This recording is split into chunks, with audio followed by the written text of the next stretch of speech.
Big D Entertainment, in association with Dipsy Doodle Productions, presents the Dave Holly Hour. Brought to you by the Sky Lounge and Tea, XL Chiropractic, Quality Nails, Ale Hop Brewery Tours, and Jesse Moffitt Entertainment. The Dave Holly Hour features Sioux Empire Arts and Entertainment Conversations and has been recognized by the Sioux Falls Stage Awards with a special distinction for promoting the arts. A true lover of arts, entertainment, good food, and fun times, including an occasional Jack Daniels. Okay, so a few Jack Daniels. Here he is, Dave Holly.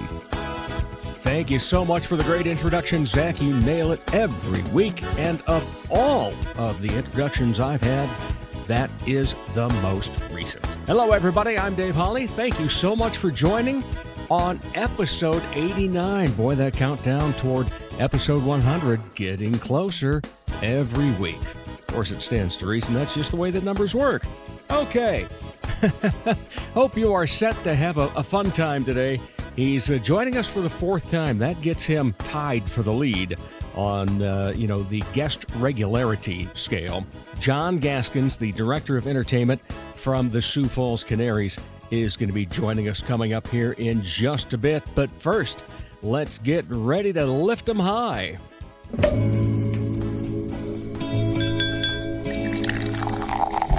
Time to grab your favorite beverage, lift it high, and toast it to being Thursday, a.k.a. Weekend Eve. Hey, the weekend isn't around the corner, it's here! So long, hump day, and your frumpy way. We say hello to Thursdays with opening nights. The weekend is near, and we can see the bright lights. Yes, Thursday, you're so hearty, we can't wait for Friday, so a day early, we start the party. Oh, there is only one thing I can possibly toast today. Well, obviously there's a bunch of stuff, but I have to highlight the toast is the fact that yesterday, Mama Holly turned 93 years old. And on Saturday, if my father were still with us, he would have been turning 95. I am that unique combination of 50-50 between my parents. I inherited from my father the ability to stand up and make a speech in public, and he also gave me that great thing known as business math. Boy, that's a great skill to have. Kids need to learn that now. And then on my mother's side, that's where the whole creative part came through. Her being a Silzer, and it's just been a hoot being the son of those two, but again, a big toast. Yes, Mom, it is a Jack Daniels Diet Coke with a lime, better known as Jasper Newton. Here's looking to you, and you're probably going to have a Corona, aren't you? Good for you. All right, so that is the toast this weekend eve, but what else do we have? Honorable mention. Oh my, we have a great honorable mention this week. So many great things been able to attend lately. Now, last year I was an award recipient for the Sioux Falls Stage Awards. I was given a special distinction for promoting the arts and entertainment. Last Thursday was the second annual Sioux Falls Stage Awards. I got to be on the cover of the Sioux Falls Stage magazine. That was pretty cool, too. But I'll tell you what, we've got a lot of stuff to cover here about what took place at the Stage Awards. In the Best Play or Musical category, that went to the cast and crew of the Goodnight Theater Collective's The Fantastics. Boy, did they put on a great show. Recall seeing that not too far back. Someone that's been a guest on this program before, Marisa Moser. She was the Best Actress in a Play or a Musical. Boy, there was some great competition for all these, too. Best Actor in a Play or Musical. Again, somebody that's been on the show, and somebody that I host a show for, Nick Jackson, for his part in The Fantastics, received the Best Actor in a Play or Musical. Quite funny, considering he played the mute, but he did it so well. It was also the Best Direction of a Play or a Musical, going to Rebecca Merriman for, you guessed it, The Fantastics. And the awards just kept on going. Best Play or Musical Collegiate went to the University of Sioux Falls. The Shakers of Mount Lebanon will hold a peace conference this month. And the college scene around here for theater is fantastic as well, including Best Performer in a Play or a Musical Collegiate, Casey Schultz. So congratulations to Casey. Also, Best Comedy, Variety, or Dance Event or Series went to Headlights Theater's Park and Arts Series. They started that last year in the pandemic so that people who could have a way to see art, they are continuing it this year as well. Hope to get them on the show very soon as well. The Best Performer in a Comedy, Variety, or a Dance Event or Series went to Eric Miller, the Headlights Theater, as well as Good Night Theater Collective's Park and Art event. They were combined in that particular one. Must give it out a shout out to one of the nominees was Zach Dresch, our very own Zach Dresch that does the intro and outro for this. The Best Instrumental or Choral Music Event or Series went to South Dakota Symphony Orchestra's Seven Last Words of Christ. Best Virtual Event or Series went to the Sioux Falls Chamber Music Collective's Shades of Love. So congratulations to all of them. It was just a fantastic night. We ended up with a beautiful evening to be outside because it was held in the garden next to the Washington Pavilion. That is our special honorable mention for this week. Congratulations to everybody that was an award recipient at the second annual Sioux Falls Stage Awards. Coming up next, the Director of Entertainment for the Sioux Falls Canaries. They refer to each of their home games as a show. He'll tell you what's coming up. His name is John Gaskins. That's next on the Dave Holly Hour. Hi, my name is Jesse Moffett, and I'm not a piano player. I'm a comic magician and hypnotist. I've been performing for over 20 years. I've performed at many events, corporate events, holiday parties, post-prom parties, graduation parties, state and county fairs, festivals, just about anything you can imagine. The funniest thing about the Magic Act is that I use a ton of audience participation, and that can make things really interesting. Put it down the front of your shirt. Stop being so, my hand won't follow. The best thing about the hypnosis show is that the volunteers and their imaginations really make it a blast. Holy crap, dude, did you see what you just did? You could do that possibly to girls. For booking information, go to Jesse Moffett Entertainment on Facebook. That's JESSEMOFFITT. Or call 605-929-0964.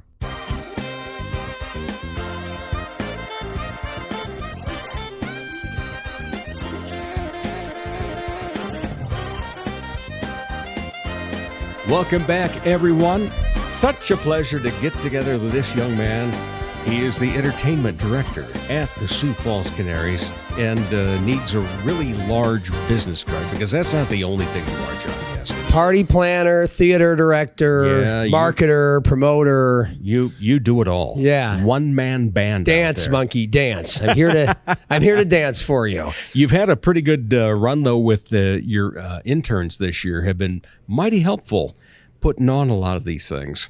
Well, sure. We've got one that likes to sing duets with me, especially on those awesome 80s Wednesdays nights. We do a little Hall & Oates or B-52s and Huey Lewis and then they like to put on costumes when we want to do something even a little bit more extravagant. So we're trying to bring the theater to the ballpark. We're trying to bring the absurd and the eye-catching and, something a little bit more than you just kind of sitting and twiddling on your phone between innings. Right. We want to make it an experience that is collective and communal and entertaining beyond the baseball. We're looking to bring people who may not be the normal person who'd want to go to the baseball game and convince you that it is a fun night out. You get baseball, but you get a huge outdoor patio /bar /restaurant /theater. That's true. Yes. Now, my question for you is, are your interns going to be dressed like elves? That's on up to Friday you. night. Would you like them to be? Oh, This sure. This is your night, baby.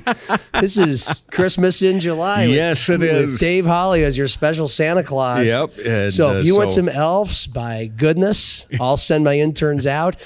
And I bet you these interns, before they started their internship, had no idea that a bulk of their job, Right. especially that first week on the job, was to run around town and find wigs and costumes. As if we're putting on a play. And we are. Well, see, that's the thing you've said so many times, is that you're putting on 56 different shows. Exactly. Yeah. And we also want the audience to participate. So, and our Christmas in July on Friday is a kind of a tropical themed Christmas. So the players will be wearing jerseys that will be, it's a weird, but wonderfully weird mishmash of Christmas candy stripes and tropical floral pattern. Excellent. And so we can't wait for that.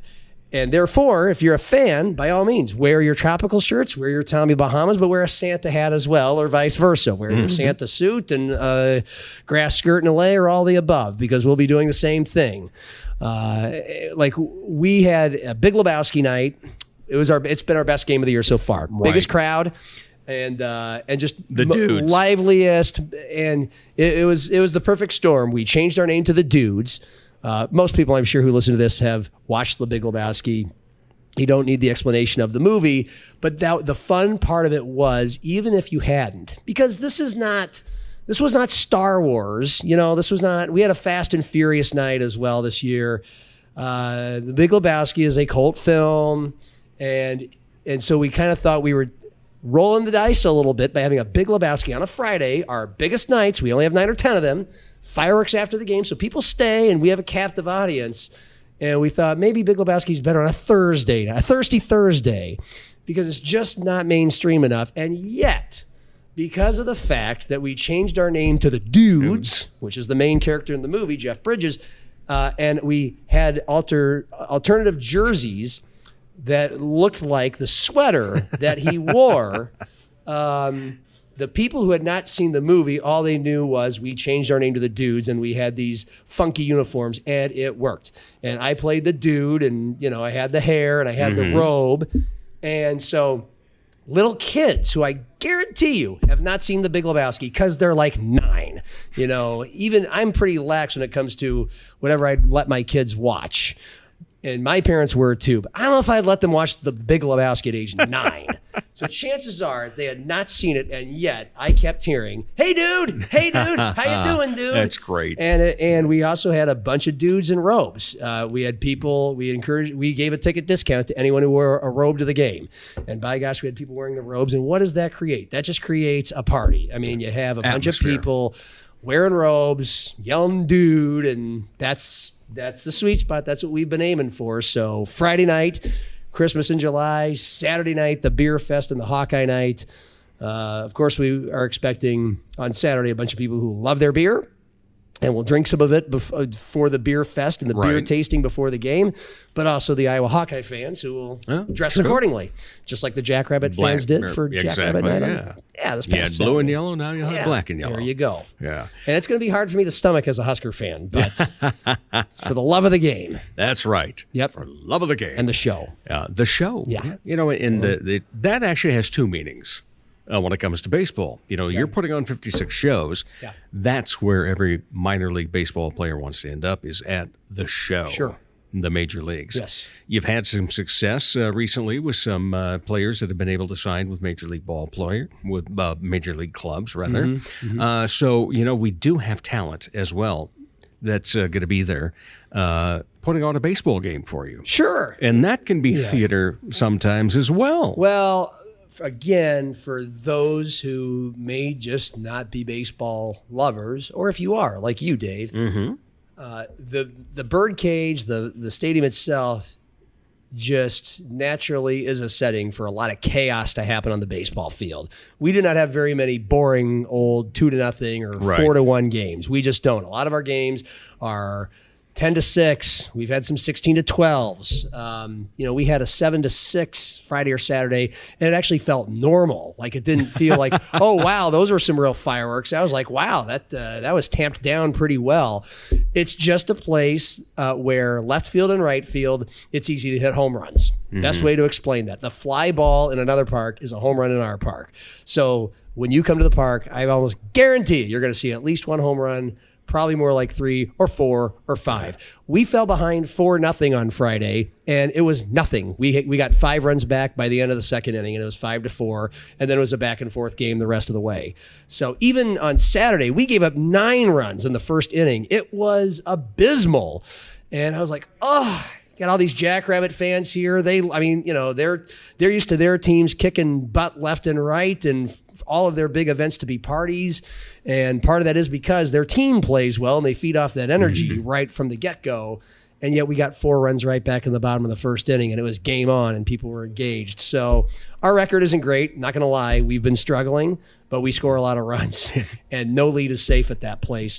So even if you don't like baseball and think it's boring, there's just a lot of action that goes actually on during the games, which helps our show. And basically, the show is filled with several vignettes. You have 90 seconds between each top and bottom of each inning. Yeah.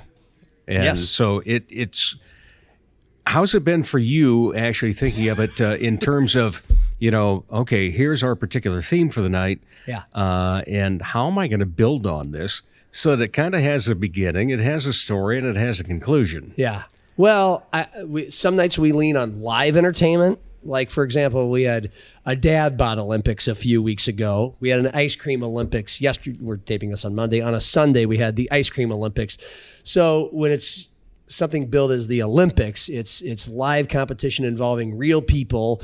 And so we're trying to make them do fun things that people will enjoy watching, like eating a bunch of ice cream or screaming for ice cream, or in the dad bod Olympics, having to do a bunch of push-ups and then eat a hot dog in rapid time. And anything that's a race on the field. For the Big Lebowski night, the wonderful thing about us compared to maybe most actual theater is a lot of plays and musicals mostly are scripted. What I love about you, Dave, is you like to put on these improv things. True. At the ballpark sometimes. You can't always rely on people to show up and be ready to go on stage. Yeah. So, like on Big Lebowski night, we were going to have this race where we tried to think of the most creative, fun race that pertained to the movie as possible, and it involved White Russians because that was the drink that the dude loved to drink. And we don't have a liquor license, so we didn't have the vodka and Kahlua for it. But, okay, well, we're going to start at third base. We're going to make 4 different guys run to second base, okay, in the outfield behind the grass. So the reverse running around the bases. So they're halfway stationed. They have to gulp. They have to chug a fake White Russian, and move on. And, well, of course, our participants were guys who were already imbibing during the evening, who were not reliable enough to get down in time to the tunnel to even know what we were going to do. But fortunately, they already had drinks in their hands, and we just did not have time because our crew, we've got great interns, and we're usually on the ball, but their White Russians weren't ready. But these guys already had drinks in their hands. And so we're like, okay, screw it. We're not doing the White Russian part. These guys are just going to run in the outfield with their drinks. One of them having his baby strapped to him his chest. And I had to say in real time as we're doing this, are you sure you want to do this, sir? And he's like, yep, I'm a professional. The kid will be safe. I said, and he didn't have enough time to say that. And so we just ran with it. So it's organized chaos, these minute and a halves. And we also lean on our PA announcer, Randy Preston, because he puts together, he finds a lot of the video clips that we use. So if it's a movie night, like Spaceballs night or Fast and Furious night, if it's anything that pertains to a particular movie, he does a pretty good job of picking and paring down to a minute and a half the most entertaining, loudest, most absurd, funniest things that happen in these movies. We had Space Jam, and that was a movie full of just nothing but wild animation. It's like you can't go wrong with whatever clip from that movie you pick. So we lean on Randy to do that, and Randy's very good at, especially again, if it's a movie night, this is Thursday, so last night we had Back to the Future night. yes, we're going to do that in sequence. If we're doing live entertainment, like going back to the Olympics, then we're going to build it, to the main event. Every event is going to get better. We're going to do one in the second inning, the third inning, the fourth inning, and the fifth inning. And it's going to all lead to it's going to build to the crescendo. And for the ice cream Olympics, it was the ice cream eating contest, So again, it's theater. We always have as you said, the beginning and the middle and the end in mind. But the number one thing is, even though a minute and a half seems like nothing, it's amazing how long it feels when you're there in the moment. Especially some of these movie clips where it's just, where sometimes you're just like, and for better or for worse, because some of them build to a great final moment, a great, like a joke, a great punchline.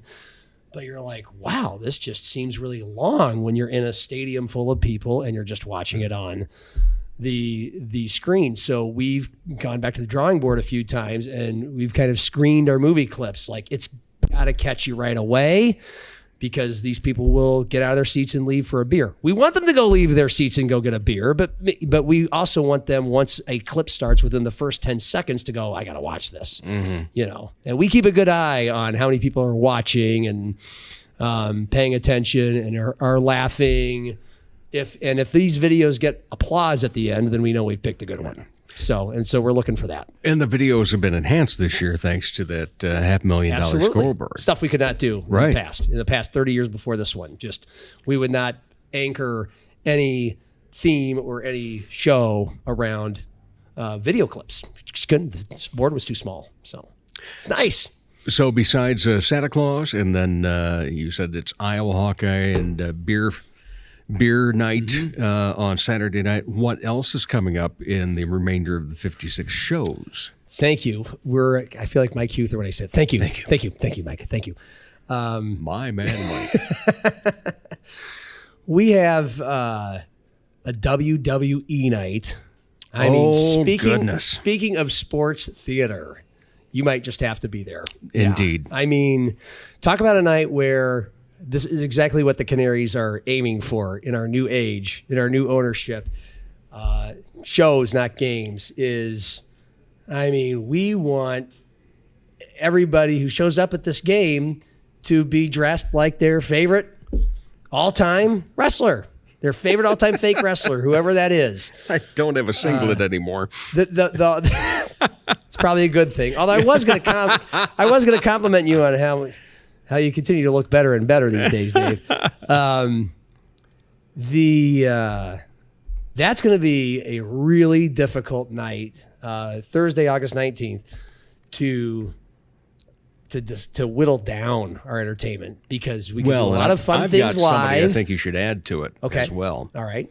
One of our local female comics, Jamie Tharney. Okay. Absolutely hilarious young lady. Yeah. Is a huge wrestling fan. Right. She has a podcast where she talks to other comics and wrestlers. Yeah. She talks to the comics about wrestling and to the wrestlers about comedy. Okay. I love it. Yeah. Wow. She would be so willing to do that. God, it's like the rock star athlete thing. Exactly. You ever listen to the Dan Patrick show? He loves to have talk about that a lot. He loves to have on rock stars, and they all wish they got to be athletes playing and scoring touchdowns in front of 90,000 people. Musicians. Yeah, of course. And that's awesome. And so, and comedy and wrestling go hand in hand because I kind of stopped watching when I was 12 because I was watching a WWE event and my dad's like, "What are you doing? Go mow the lawn. It's fake. Get out. Come on. Put some clothes on. Go watch. It's time to turn into a man." But now I appreciate it as someone who helps manufacture. It sounds like an oxymoron. Manufacture natural entertainment, to where that is like, how fun would it be to work for that, to create moments for the WWE? So we're gonna try to create our best moments for that night. We'll have, if we just wanted to make it entirely an evening where you're just watching WWE clips of the past, going back to before my time, whatever, the All-Star Wrestling and whatever, you could rattle off 10 guys right now, I'm sure, to my wheelhouse, which is Hulk Hogan, Ultimate Warrior, Jimmy Superfly Snuka. Snuka was great. Hacksaw Jim Duggan. I mean, we could just do that. But of course, I'm gonna get my staff full of 22-year-olds who have never heard of any of these people, show them some clips, and unlike some theme nights where you kind of have to have some specific costumes and they're really hard to find and they're kind of expensive, like this night, you could just, you just Google some wrestlers and then just cobble a costume together. I'm dancing with excitement. Just talking. This is a month away, and I've advised you on some things in the past, and I will certainly help you out with this one because there is a lot. First of all, you got to have a Gene Okerlund moment. Yes, since he was in South Dakota, right? Yeah. Brock Lesnar. Yes. Okay, and we also have local wrestling. And Charlie Eccles. Is a guy you need to be in contact with about that. He is Wrestling Voice One, I believe, is his handle on Twitter and so forth. And a super guy. He's also involved with SuperCon. And he's just a great fella, but I mean, he's going to be able to bring you so much. Yeah. And for me, I go back a long time ago. It was when I was in college. And before it became WWE, and Vern Gagne. I've heard the name. Produced it all. And Mean Gene was there. That's where Hulk started. That's where we also had the former governor of Minnesota, Jesse the Body Ventura. Yes. Adrian Adonis, who looked nothing like an Adonis. Pass away? I think he did. Okay. But my favorite of all time was the Crusher. I've heard of him. From Milwaukee. He always came out when Mean Gene would interview him. He always carried a keg up on one shoulder and had a big fat stogie in his mouth. Oh, somebody's got to be the Crusher. No doubt. Okay. And that'd be our GM, Dual Higbee. That's the only guy who's big enough and strong enough to do that. There was actually... Is he bald? No. Okay. He had kind of silver wavy hair. All right. We'll make it work.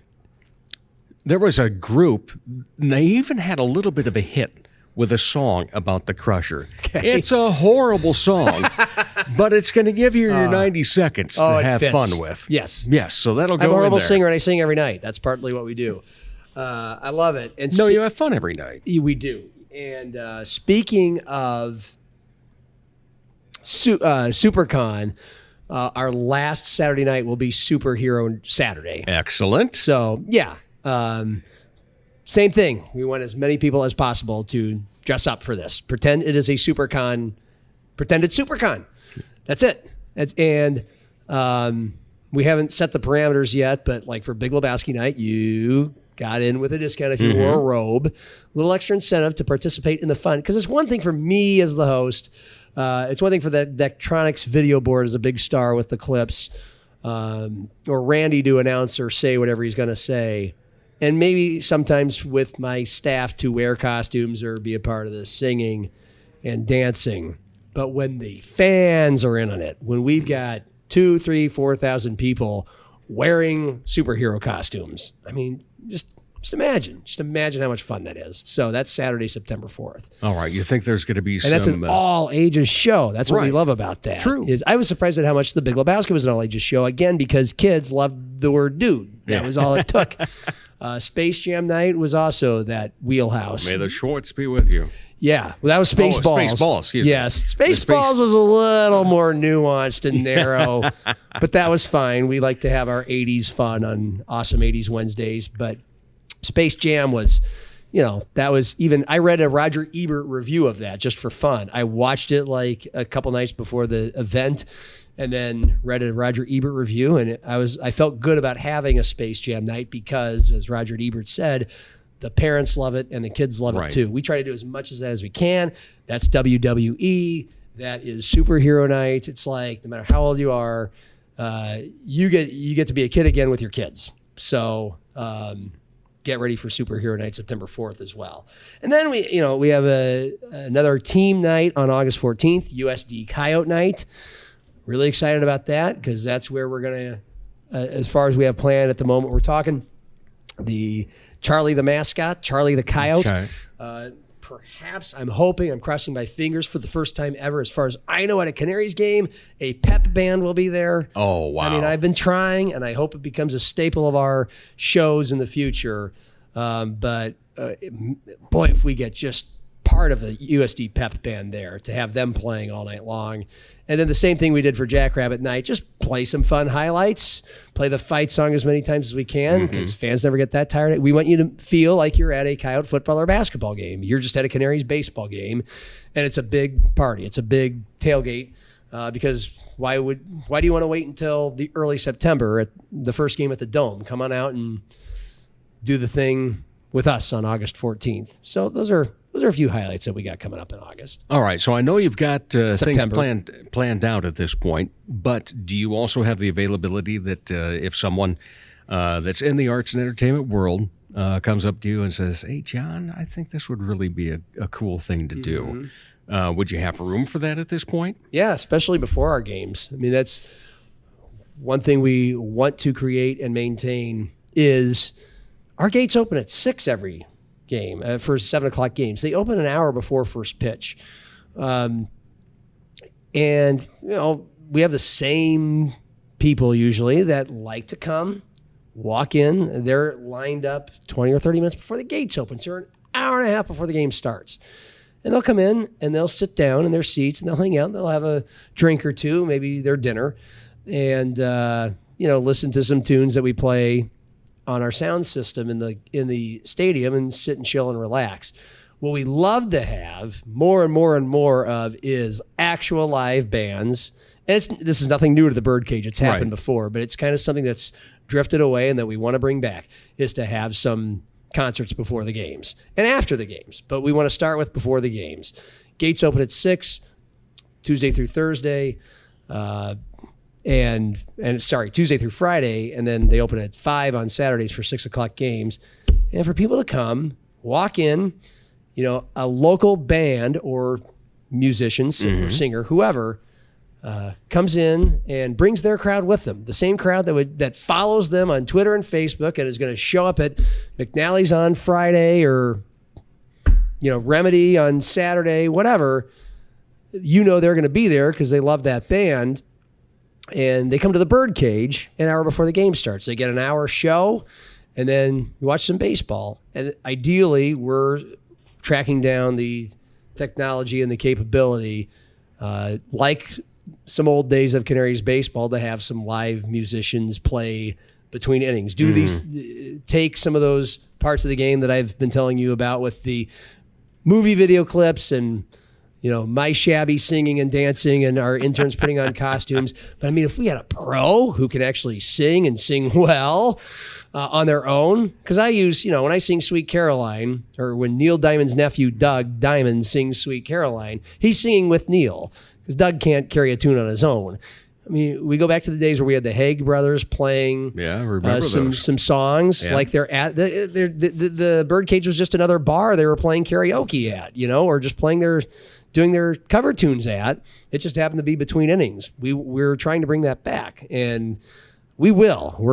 Our new owners are committed to making that investment, figuring out what it would take. So not only do we have some nice little shows in our third base beer garden before a game, or even, if they're big enough shows, our right field party deck, which is even bigger, a bigger venue. We can keep it going during the game, and then, on some Friday and Saturday nights, have a band play after the game instead of them playing at a bar or a theater somewhere in town, that they're playing at the Birdcage after a game. I mean, we have fireworks after the game every Friday that people stick around for. We could do shows. So we're just off and running, and we would love your help. Well, here's your next one. Okay. Karaoke. Go on. A karaoke contest at the Canaries. Mm-hmm. And they'd have to shorten the songs a little bit. Of course. But, just have the 1.5 minute version between. And you'd have people sign up early because you could only have X amount during the game. It would keep people around. Of course. And then you'd have a public vote of some sort, just by applause or maybe you had a set of judges that would take it down, narrow it down to 3 people. Yeah. And then the crowd can vote by applause at the end. Yes, we could do that. I think, I'd love to screen it beforehand. Mm-hmm. I'd love to have, and you're just bringing this up on the fly. So, right. I mean, we can certainly work together on this. I'd love to have a night where this happens at a bar somewhere, where there's a competition. It's of course based off of obvious audience engagement and applause. Mm-hmm. So we have some finalists that compete because we normally we always have about 4 to 5, sometimes 6 minute-and-a-half spots during our game that can be for that night's theme, that night's entertainment. That isn't something that we do every night that is sponsored. We do a kid of the game and we do a race in the outfield, stuff like that once per game. But anyway, so if we get the best 5 or 6 karaoke people, that'd be great. I know part of the fun of karaoke is the terrible, because most of it is terrible. Or, I shouldn't say terrible. It's a whole kind of gray area. Beauty is in the ear of the beholder. I get, but the typical night.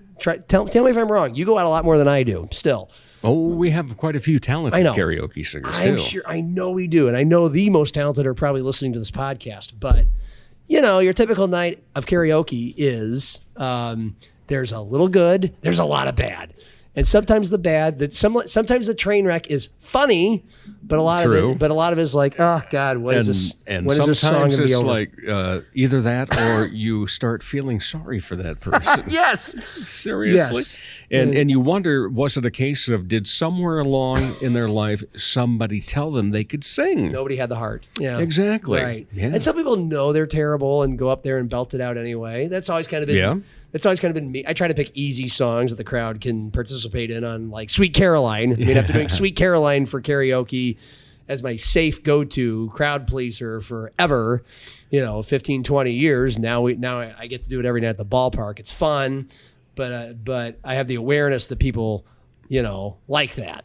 And so I would not want it to be like, we just allow people to sing karaoke willy-nilly without having heard them, somebody having screened them out first. I mean, and they don't have to, I don't want a perfect voice is a cherry on top. That's fine if you have just an amazing voice and you should be on America's Got Talent or American Idol, or you're the next superstar, or you're just a local treasure like an Elizabeth Hunstead or something like that. You can sing the national anthem really well. That's fine. Just somebody with a little moxie and stage presence to get the crowd going. We're looking for. All right, we got to work on it. Yeah, we got to. I think it could be a great night. It has to happen. Yeah, we're just trying to knock the socks off of people. That's all we're trying to do.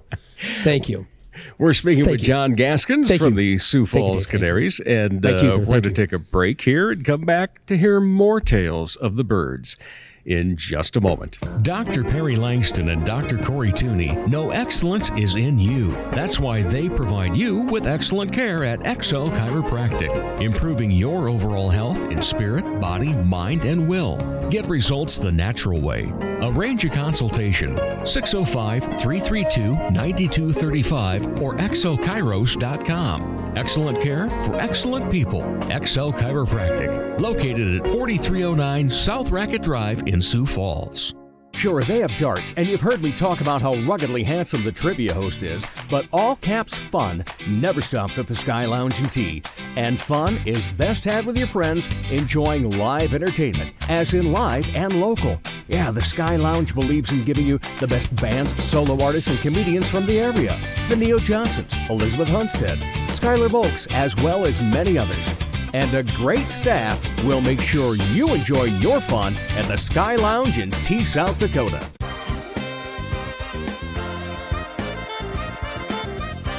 People ask him where he got his top shelf voice. Dime store. Bargain bin. Once again, here is Dave Holly. Welcome back, everybody. We continue our conversation with the entertainment director / things that just won't make it onto one business card, John Gaskins. Sure. And we've been talking about the fact that Party planner, theater director. Yes, and the fact that there is theater, Yep. and there's also just this atmosphere that comes about in the community. We have such a great arts and entertainment community, and you were making sure that some of them get some employ throughout the summer, and also the fact that you're bringing fun to the ballpark. Yep. And it is an entertainment venue as well. Yep, it's an experience. True. And what's it been like for you? This is your second year working for the Canaries, and what have you gotten out of it that you enjoy the most? Wow, boy, you're in, buckle up. Yeah, I got to drink the rest of this beer. I know you Take your do. time. And we've got a live audience over here. You got Carrie over there. Yes, they Miss can't hear Canaries. you. Thank you. Are you paying attention? No, it's Charlie Brown's teacher. Wah, wah. Wah wah wah.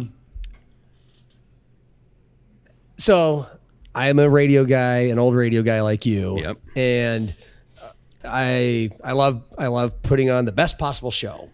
And in radio, I got to spend all day putting together a 3-hour show for 15 years and really trying to come up with good, fun, entertaining content, as Carrie yawns in the background. And It's past her bedtime. yeah, but some of it was very serious content, and you're just in a radio studio. No one sees your reaction. That can be good. Like Howard Stern's the all-time best at it. And if he had an audience, it would laugh and clap the whole time. But it was petrified of bombing. So the good thing about radio is you can't see your audience's reaction. The mostly good thing about doing this thing at the ballpark for me is it's not even the stuff. It's not even the times where I go up and quote unquote perform, because some of it's pretty standard. Like, here's our kid of the game. Here's our pick the stick, and it's fun. But it's still kind of you're staying in between the lines of you have this much time, and just it's kind of Groundhog Day some of the time, and the regular fans almost know verbatim the exact words I'm going to use. Same thing goes for Randy. He'll be the first to tell you our PA announcer has a lot of the same sayings. But the fun part about it is there's a big chunk of people, and really it only takes one person. And there is at least one person every night. They're at a Canaries game for the first time in their lives. And my favorite part of the job, I thought, was going to be the performing and getting the audience reaction. Because usually the audience is pretty nice. They'll clap or they'll laugh. But you still know what works the best when you actually hear laughter out loud or real applause, not, okay, we feel bad for your applause. The courtesy clap. Yes. You know that as well. Now doing doing plenty of acting and improv and stand-up comedy your whole life. It's the meeting. It's seeing the same people every night. Truly seeing the same people who obviously consider going to a Canaries game a big part of their life, and their summer. We have 56 games in 3 months, 90 or 100 days, and some of them are out there every night, and that's just their world. And I don't blame them, because it's my world now, and you get to just go to a game, enjoy some entertainment. Usually in very nice weather, because it's between 7 and 10 p.m. You're in the shade. It's nice weather, better than sitting at home. And but it's the people that I meet every night. We got to do this thing called a seat upgrade every night, where we take somebody who's sitting in the cheaper seats, for lack of a better term, a little further away from the field. Every seat in our park is great because it's not a very big park. And it really, they're terrific sight lines for an old ballpark. There's not a bad seat, but we take some people who are sitting a little further away from the action. We take them either closer to the action, and in some nights when not all of our suites are sold, sorry, if you adjust your volume, we take them into a suite. And anyway, the people I have met, I meet usually one family, and these are just the people I meet and run into, that are traveling from California, from either coast, from California or Boston or everywhere in between. Chicago. On Sunday, there was a family from Sheboygan, Wisconsin on Lake Michigan. And they were all wearing their Brewers stuff. So, of course, I wanted to talk to them, get their story. You get their story, and then you take them up into a suite, and, air conditioning. There's a couch or leather chairs. And, for the kids and the older people really appreciate that. They're like, oh, man, we're going to get to watch the rest of the game in air conditioning. But just getting to meet them, because I got to go on camera. It's a TV show at a baseball game and tell their story. I got to do it in like 30 seconds, but it's just fun to meet them and to see how happy they are to be at a game. And that's the kind of thing you don't get out of doing a radio show where you go into a studio every day. I'm calling people from all over the town and all over the country and having really compelling conversations with them. But to meet new people every day in person and also see the regulars there, that was about 5 minutes. That wasn't too bad, was it? Right at 5. Well done. I mean, it's. I still have beer left, though. That's the part of the job I. Okay, now it's finished. Now we need more. That that I didn't plan on or know was going to happen. So the performing part is fun because I'm an old theater kid, but didn't do any theater from 18 to 41 years old, and now I'm getting to do it again, and I get to do it a few times a night, very short increments. 50 plus times, but it's the in-between parts.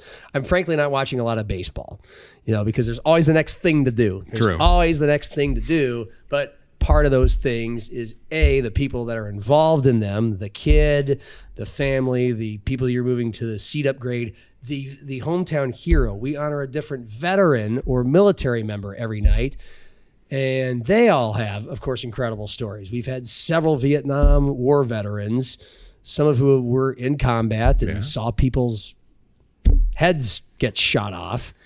And that's the most stirring moment of every game, to be honest with you. It gets a standing ovation every time.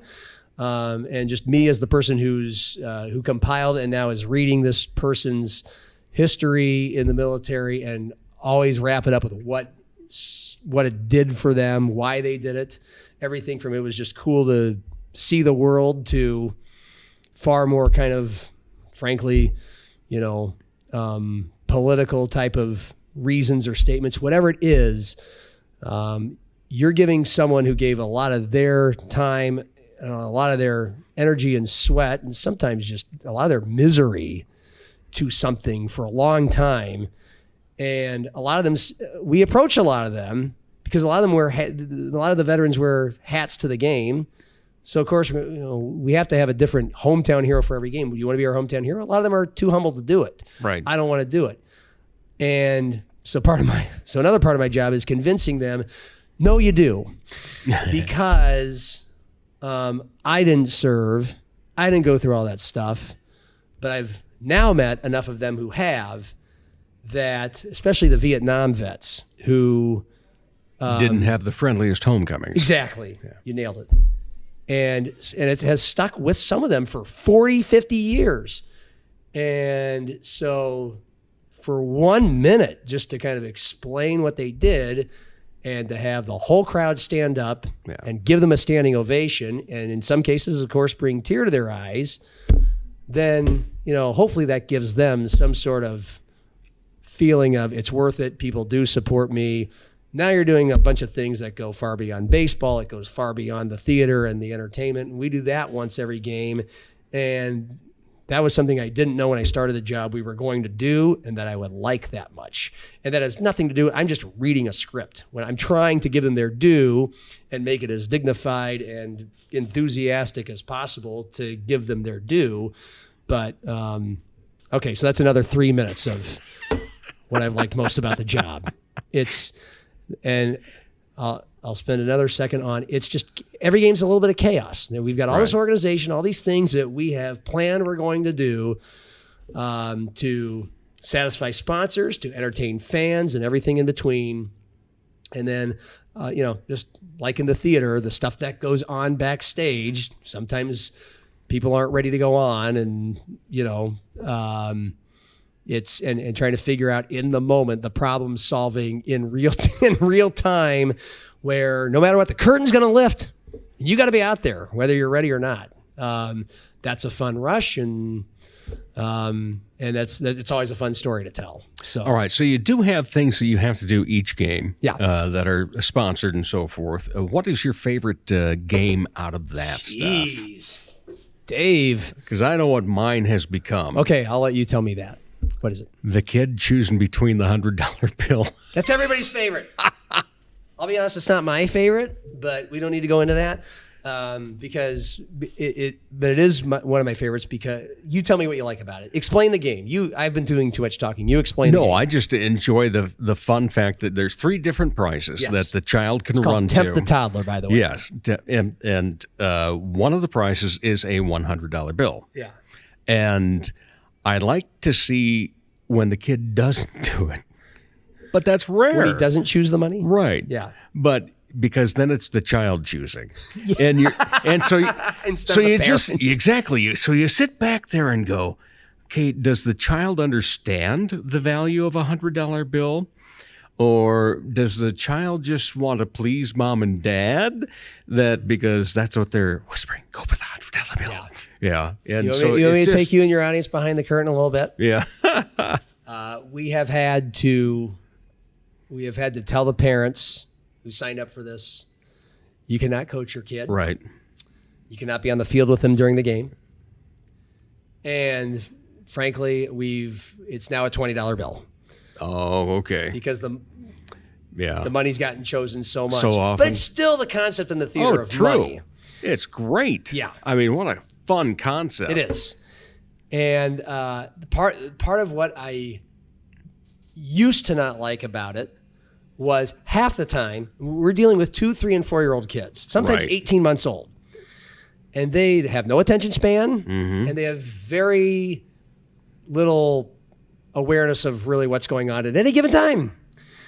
And so, but yet we are on, again, a 1.5-minute clock here. And might have other difference. 10 to 20 seconds of it is spent, we need 3 interns to hold the objects, to set up. I need to walk the toddler or usually walk the toddler over to the spot 20 feet away from there. It's like, let's make a deal. Do you want a giant piece of cotton candy? Do you want a big, lovable, adorable teddy bear? Or, yes, a bill of money? And I of course, I explain that to the crowd, and then the kid stands there. I mean, a lot of times, sometimes the kid most of the time, the kid just stands with a frozen look on his face. He cannot process that we're just trying to get him to go to, not just to pick something, but to walk toward them. Like, just start walking toward it, and then we'll figure it out then. We've got 30 seconds here. And so, of course, the time is ticking in my brain. And so I'm just getting frustrated. But I'm trying to smile. And I'm like, come on, Billy, what's it going to be? And then at some point you have to decide to walk them. And sometimes, of course, you get the resistance. It's right. Like, no, we got to walk. And then so sometimes you have to carry them. And now I've got somebody else's young kid in my hands and arms in front of a couple thousand people. And then sometimes they start crying and bawling. And so I used to hate all of that. And plus, they won't pick anything because they don't know they're even supposed to pick anything. And so, then I have to figure out what to do because we're running out of time. But so I used to hate all that, right? Mm-hmm. Or I used to not like that part of it. I'm like, well, can't the kid just choose? No matter what he chooses, can't he just choose? Isn't that fun? And then Randy, again, who's got a great sense of theater. He's an old theater guy himself, an old radio guy, and he's been our PA announcer for 10 years. He said, that's the best part. Yeah. The best part is when they freeze. The best part is when they cry. They're 2. That's what 2-year-olds do. That's the whole point, is that they're not even going to get to the point where they can even choose. And of course, the fun ones are the ones that just make a beeline to whatever it is. Yeah. And it's also the easiest, but the fun is in the mess and in the chaos. And he's just like, he just said, just enjoy it. Because in my mind, I'm just out there with the kid and I'm thinking the fans are like, tick-tock, come on, let's go. We need an end to this. And from what I've been told, since I'm not in the crowd watching it, is they're soaking it in. They're loving it. They are. Because almost everybody has been the parent or a grandparent or an uncle or aunt of a 2-year-old. And that is what they do. That's the fun. So then what is your favorite? Well, Like I said, I like meeting these people to upgrade their seats, to be honest with you. It's not the most entertaining thing. But it's something that you enjoy. You know, I mean, I could just say, yes, it's the last couple of years, even though I'm not a great singer, it's picking fun songs to go out and sing when it's not getting to do Sweet Caroline or dressing up as Harry Canary and doing Take Me Out to the Ball Game. Those I do every night. So I'd say like the most visceral, goosebumpy thing is those two things. Everybody loves Sweet Caroline. I don't need to sing it well. It's always an awkward start because it's a slow start, and not everybody, most people don't know the words. Actual verse part. They don't know the words. And they know the chorus. And so it's a little bit, again, it feels like 4 hours, those first 30 seconds. And I'm like, oh, nobody's into this. And then just once you hit the chorus, everybody's into it. Yep. And then it's great. And I usually go up and do a suite because it's a group of people who have invested some money to be there. And they've already had a really good time by the 6th inning. And it's always a party. That never gets old. And neither does Take Me Out to the Ball Game. And I've been to some Canaries games and other games where there isn't a live singer and they just play the tune and nobody really wants to sing it. But if you just have a forceful, annoying human like Harry Canary to coerce people to stand up and sing it with him, people stand up and sing it with you. And by then night has fallen and most people have had their fill of their game and their entertainment. And it's kind of like the big nightcap. So that's always, but doing the Garth Brooks' Friends in Low Places or some random Huey Lewis song, B-52's Love Shack, incorporating one of our interns, Ashley, who likes to sing and told me the first day, our first internship meeting, hey, if you want any help singing or dressing up anything, I've got a million costumes and I like to sing. Oh, God I'm bless like, her. Great, yes, because you're going to make me sound better. So, and working with KG too, we have a mascot who's a terrific entertainer. So anything I get to do with him is gold. So, because he makes everybody look better. But yeah, so those days where I have to learn the lyrics to a song that I know I'm going to perform for the first time that night, it usually doesn't go very well because I don't give myself enough time to learn the lyrics. But those nerves that everybody who's listening relates to in theater and in music, you know, that's always good. It's good for the soul. It's good to imagine doing that and then doing it, even if it doesn't go well. What are we looking forward to next year?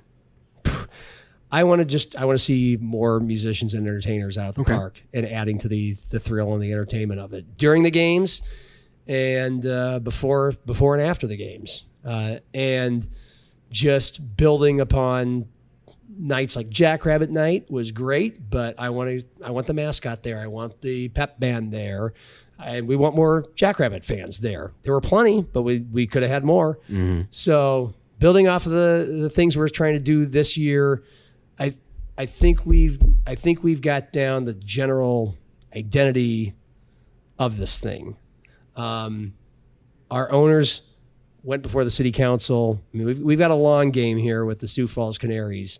Of certainly we want this to be a thing and an experience that more of the community gets involved in, and more people are coming to our games and loving it. But we're trying to be what the St. Paul Saints were when they had an incredible entertainment experience at their games before they moved into a gem of a new stadium in downtown St. Paul. We want to move into a gem of a new stadium in downtown Sioux Falls. These owners aren't even being covert about that anymore. And they're they're doing everything they can right away to convince our civic leaders, to convince our business leaders that all that is worth investing in. But what I love about them is they're telling me and they're telling you, right? They're telling anyone listening here, we've got to earn it. We've got to be the Saints. The Saints already were a thing and built a thing off of hard work and talented people. That was more than a baseball game when they were in a crappy old stadium. Our stadium's better right now than that stadium was in St. Paul. We've got a very nice, charming ballpark that a lot of people still like going to, but we want to make that a thing, and then we'll just transport it to a better venue in future years. To get that better venue, we've got to put on a good show out at the park. And so we can do it with the people we have, and we want to hire better people, but to have as much of the community come into it as possible to add to that will make everything bigger and better. that's about it. So that's what we want next year, just more of what we're already getting started this year.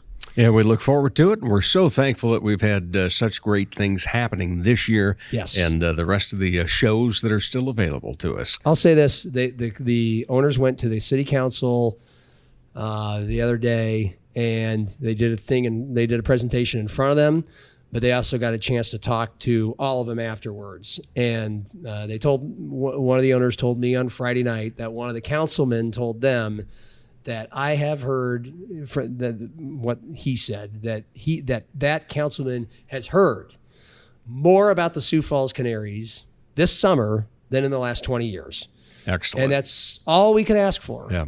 We think we could put on much better shows and get bigger crowds because we still have over 20 games left to do. So this season's not over yet, but that's what we've been looking to do this summer. So just keep building on it and involving charities as well. I mean, we're doing a thing for the Compass Center tonight, Thursday night, where you can drop off cell phones because victims of abuse, domestic and sexual abuse, I mean, they sometimes leave everything and have nothing.